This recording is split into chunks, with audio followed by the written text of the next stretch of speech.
Suddenly, he slapped me in the face. The loud slap echoed through the quiet room, and I felt a mix of pain and shame. My face burned, not just from the hit, but from the humiliation of being struck by someone I trusted and loved. Ryan's eyes were filled with anger as he stormed out of the house, leaving me there, shocked and heartbroken. I realized then that his violence and betrayal had changed everything forever. Hello, my name is Jessica Adams, and I'm 24 years old. For 6 years, I had been in a relationship with a man I believed was my soulmate, Ryan Miller, who is 25.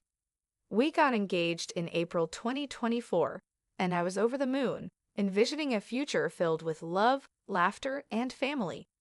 Our wedding was set for May 2025, a sentimental date marking the anniversary of when we first met. At that time, I thought my life was falling into place perfectly. Little did I know, I was headed for heartbreak.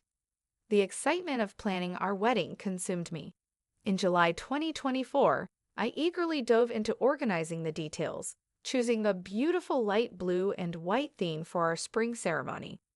I spent hours scrolling through Pinterest, creating mood boards, and dreaming about every aspect of our special day. I researched caterers, florists, and venues, sending Ryan my favorite ideas. His responses were always the same: short, dismissive, and uninterested.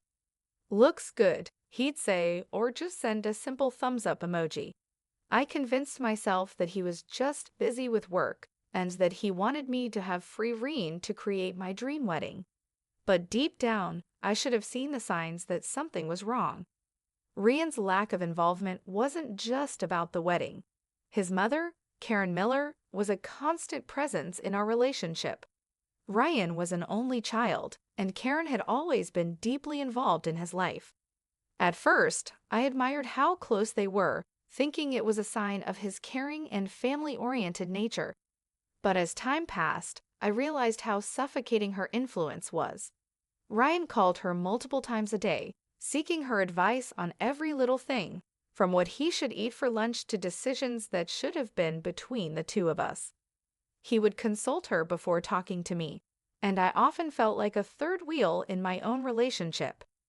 It should have been obvious that I was competing with his mother for his attention, but I kept telling myself it would get better.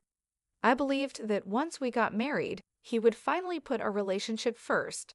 I couldn't have been more wrong. 2 weeks ago, I had a day I had been looking forward to for years: wedding dress shopping with my mom and sister. It was supposed to be a magical experience, one I would remember fondly forever. We visited several boutiques, trying on dress after dress, and then I found the one. It was an exquisite gown, elegant and timeless, that made me feel like a princess. Tears filled my eyes as I stood in front of the mirror, imagining myself walking down the aisle. My mom and sister admired how beautiful I looked, their faces glowing with joy. I couldn't wait to share this moment with Ryan. I sent him a picture of me in the dress, hoping he'd share my excitement. He replied, "It looks beautiful," and for a brief moment, I felt a wave of happiness wash over me. I didn't realize then that he had immediately shown the photo to his mother, setting off a chain of events that would turn my dream day into a nightmare. Karen, my future mother-in-law, saw the dress and was furious. She called me repeatedly while I was still out, but I didn't answer, thinking it could wait. When I got home later that day, feeling elated and full of hope, I was met with an entirely different reality. Karen had let herself into our house using the spare key we had given her for emergencies. She was sitting on our couch, waiting for me, her face twisted with anger. The happiness I had felt vanished in an instant. Karen stood up as soon as I walked in, and her voice was sharp and accusing. "You lied to me," she shouted. Confused and taken aback, I asked her what she meant. According to her, I had promised years ago to wear her old wedding dress, a dress that was not only outdated but honestly looked like it belonged in a museum. I was stunned. I had no recollection of making such a promise, and even if I had made a polite remark years ago, it wasn't a binding agreement. But Karen didn't care about my explanation. She called me a liar and said I didn't deserve to marry her son. Her words cut deep, and I was left standing there, shocked and hurt. I kept looking around for Ryan, hoping he would show up and defend me, but he was nowhere to be found. I tried to reason with Karen, but she refused to listen. Her voice grew louder, and her accusations became harsher. Eventually, I couldn't take it anymore. I walked to my room, feeling humiliated and defeated. Even with the door closed, I could still hear her shouting. After what felt like an eternity, I finally heard the front door slam.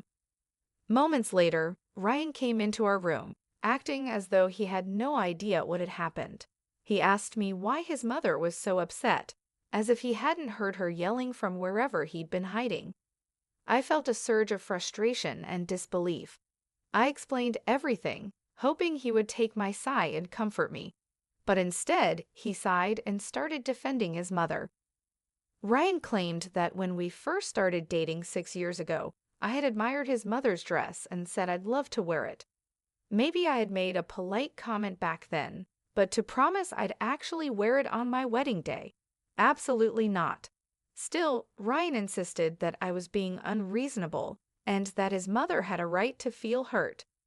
I went to bed that night feeling completely alone, my heart heavy with disappointment. That night, I lay in bed, replaying every detail of the argument and wondering how everything had gone so wrong. The man I had loved and trusted for 6 years had chosen to stand by his mother, even when she was clearly in the wrong. I tossed and turned, feeling a growing sense of unease and heartbreak. I thought about all the sacrifices I had made, all the times I had put his family's needs before mine, and for what?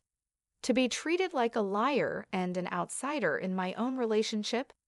The next morning, I woke up to an avalanche of text messages from Karen. Each one felt like a dagger, filled with accusations and insults. She called me selfish and ungrateful, saying I wasn't worthy of marrying her precious son. Tears stung my eyes as I read through her hateful words.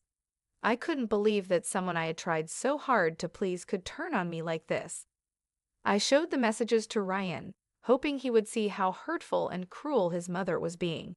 But instead of supporting me, he brushed it off. "She's probably just hurt that you don't want to wear her dress," he said dismissively. "Just give her some time to calm down." I couldn't believe what I was hearing. Karen wasn't just hurt. She was actively trying to sabotage our engagement and paint me as the villain. I felt a surge of anger and frustration. It wasn't about the dress anymore. It was about respect and support.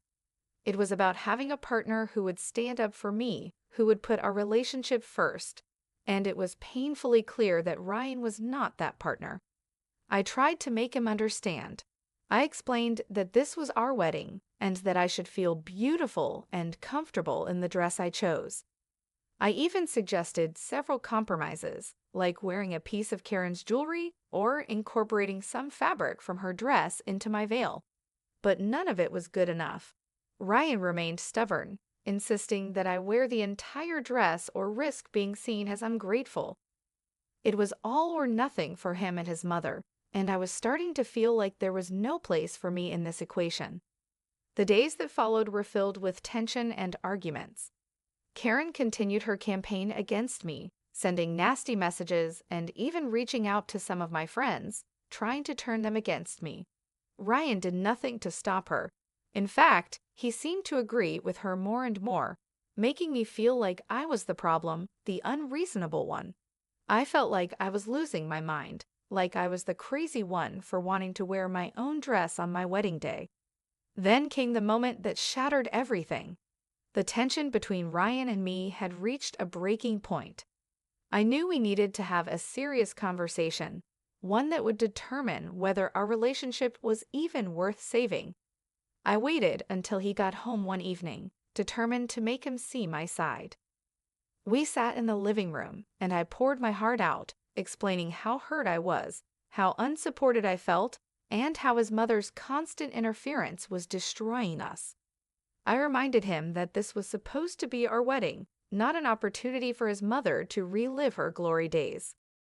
But instead of listening, Ryan grew defensive. "You're overreacting," he snapped.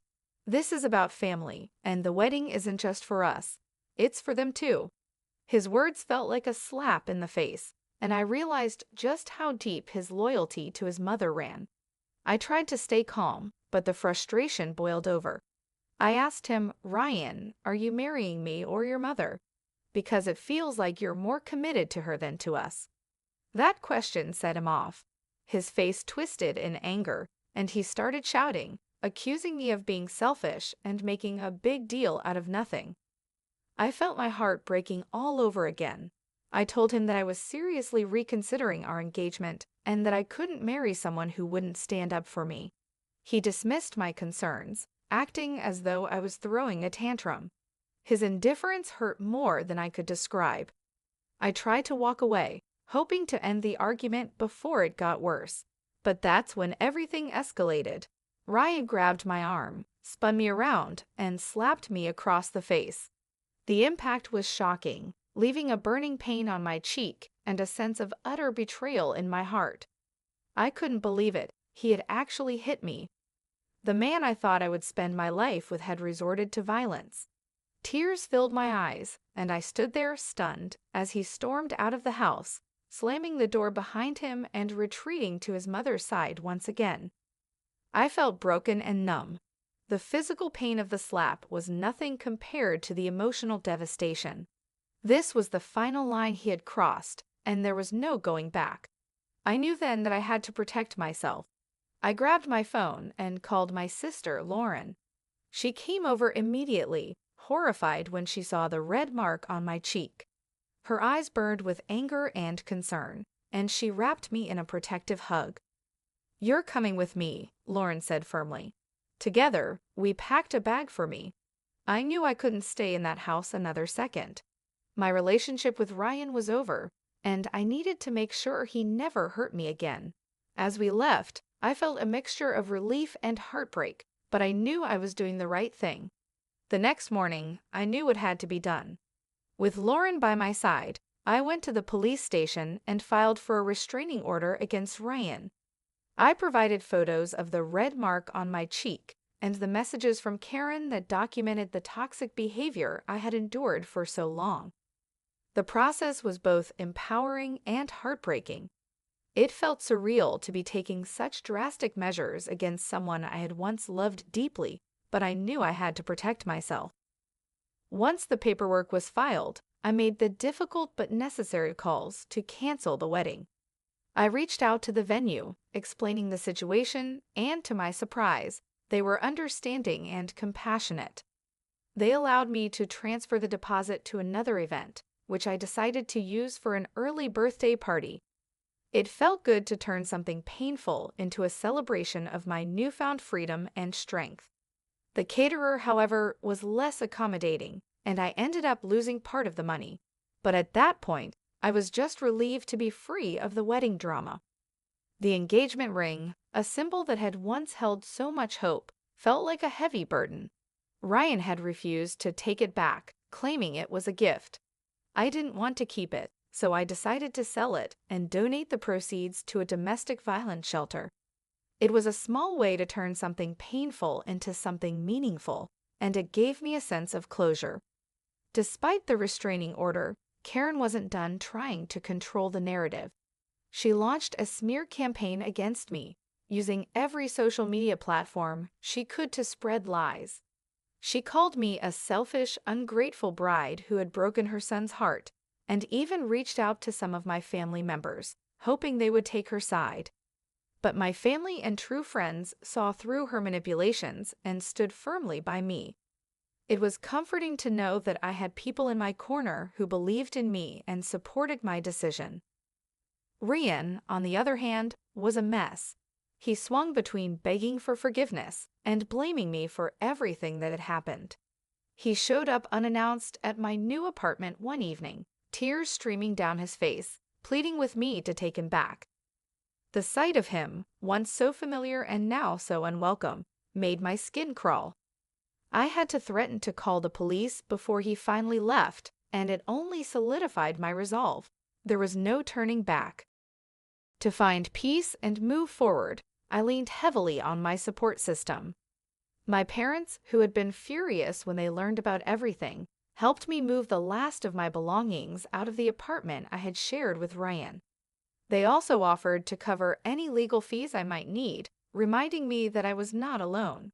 Some of my friends were incredibly supportive, but there were a few who couldn't understand why I hadn't just worn the dress to keep the peace. Those friendships became strained, but in the end, I realized it was for the best. This experience had shown me who my true friends were. As the weeks passed, I slowly started to rebuild my life. The early birthday party I had thrown at what would have been our wedding venue turned out to be a beautiful celebration. Surrounded by people who genuinely loved and supported me, I laughed and danced, feeling a lightness I hadn't felt in years. The joy and laughter that filled the room were a reminder of the strength I had gained and the freedom I had fought for. It was a day I would never forget, not because of the pain that had led up to it, but because of the healing and happiness that followed. Lauren and I also made the most of what was supposed to be my honeymoon trip. We traveled to Paris, a destination I had always dreamed of visiting, and turned it into an unforgettable sister adventure. We explored the streets of the city, indulged in French cuisine, and shared deep conversations that made me feel whole again. It wasn't the romantic escape I had once envisioned, but it was exactly what I needed. A trip that celebrated love and resilience in a different, but equally meaningful way. Back home, I focused on healing. I started going to therapy, where I unpacked the emotional scars from my relationship with Ryan. It was hard to confront the red flags I had ignored, the compromises I had made, and the self-worth I had lost along the way. But each session helped me understand myself better and taught me to trust my instincts. It also gave me the tools to set boundaries and recognize my own value, ensuring I would never settle for anything less than the respect and love I deserved. Ryan and Karen eventually faded into the background of my life, especially after the restraining order and mutual no-contact agreement were finalized. Ryan's desperate attempts to win me back gradually stopped, and Karen's smear campaign lost steam as people realized the truth. One unexpected message came from Ryan's father, who privately reached out to apologize for everything. He admitted that he understood my decision and wished me the best, a small gesture that meant more than I could have imagined. My family remained my rock throughout it all. My mom and dad, who had been furious about the slap and the abuse I had endured, never wavered in their support. My friends, for the most part, rallied around me, and those who truly cared showed up for me in ways I would always be grateful for. The ones who didn't understand why I had taken a stand drifted away, but that, too, was part of the healing process. I had learned to surround myself only with those who lifted me up. The engagement ring, which had once symbolized a future full of hope, was now a painful reminder of what I had survived. Selling it and donating the money to a domestic violence shelter was one of the most empowering things I had done. It felt like a way to reclaim my power and turn my suffering into something that could help others. People often ask me if I have any regrets. The truth is, I don't. This experience, as painful as it was, taught me some of the most important lessons of my life. I learned to trust myself, to never settle for less than I deserve, and to value my own happiness and well-being. I'm not ready to start dating again, but I know that when I am, I'll approach relationships with a clearer understanding of what I want and need. I'll never ignore red flags again, and I'll always prioritize respect and partnership over anything else. For now, I'm content focusing on myself. I've started pursuing hobbies I had put on hold, spending more time with friends and family, and rediscovering who I am outside of a relationship. I'm stronger, wiser, and more resilient than I ever thought I could be. And for the first time in a long time, I'm genuinely hopeful for what the future holds. Thank you for joining me on this emotional journey. If this story moved you, made you think, or kept you hooked until the end, I'd love to hear your thoughts. Please consider liking this video to show your support. And don't forget to subscribe to my channel for more captivating stories. Your comments mean the world to me, so feel free to share your reactions, favorite parts, or any feedback you have.